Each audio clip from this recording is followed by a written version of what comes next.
Hello and welcome to this Smithstone Waters webinar. My name is Alistair Mason and today I'm going to talk about the right to work in the UK and give you a very brief overview of how it works and some key principles.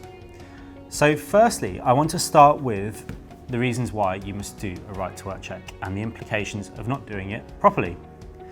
So you do a right to work check to give you a defence against illegal employment. For example, you check someone's European passport, you take the copy correctly and you store it on file. For all intents and purposes, they are a European citizen to you and you therefore have done a check to confirm that.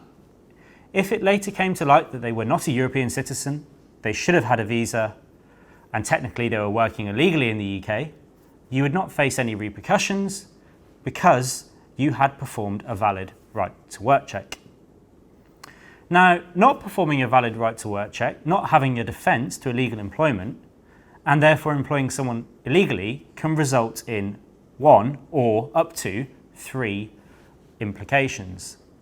So starting with a fine, the Home Office can fine you for every illegal worker that you are found to employ, and the fines are up to £20,000 per illegal worker.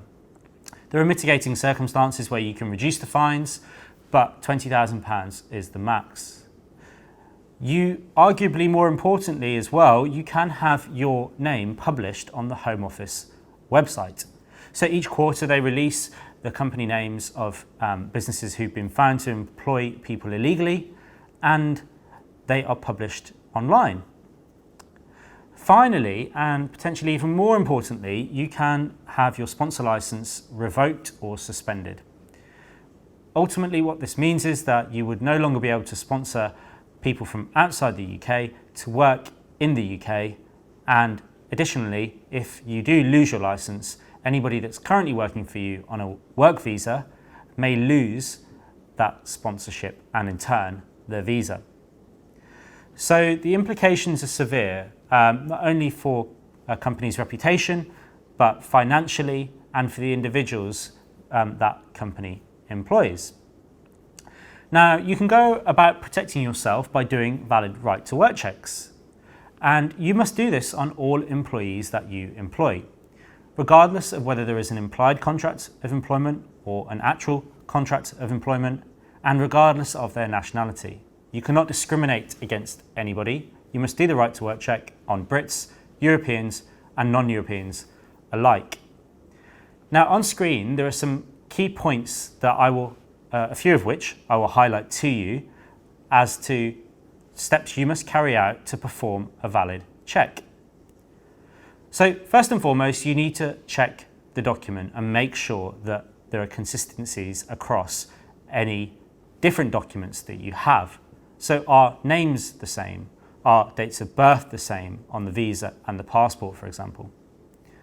Once you have done this and you are happy that documents are consistent with who the individual is claiming to be, you can check for any restrictions. So are there any work restrictions, for example? We frequently see people employing students, but you need to be aware that if you're employing a student, they often have work restrictions during their term time. So be aware of these permissions that are printed on their visa. Now, moving on to actually carrying out the check, there are some hoops that you have to jump through. First and foremost, you must do it in the presence of the visa holder or the document holder if they're presenting you with a passport. So they must be physically with you and you must physically check the original document. You cannot accept a copy that they have sent to you, nor can you do the check without them being there in person. You're looking for inconsistencies between the individual and the document you're checking. When you take the scan or the copy of the document, you must retain it securely, and you must also insert a date, and the date must be referenced with the wording that we've put on screen. It's to make it clear to the Home Office that that was the date that the check was taken on and not any other date. Now, this is a very brief overview of how you conduct a right to work check normally. There are some allowances at the moment for coronavirus, and they allow you to perform a check over video using scanned documents.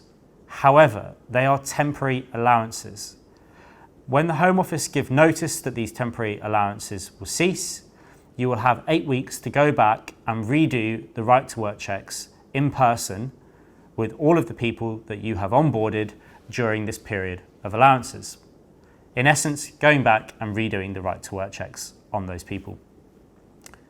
So although these allowances are in place now, keep in mind that you need to keep a record of who you're hiring and ensure that you do go back and do the necessary steps once it becomes required. So that's a very quick overview of the right to work check process.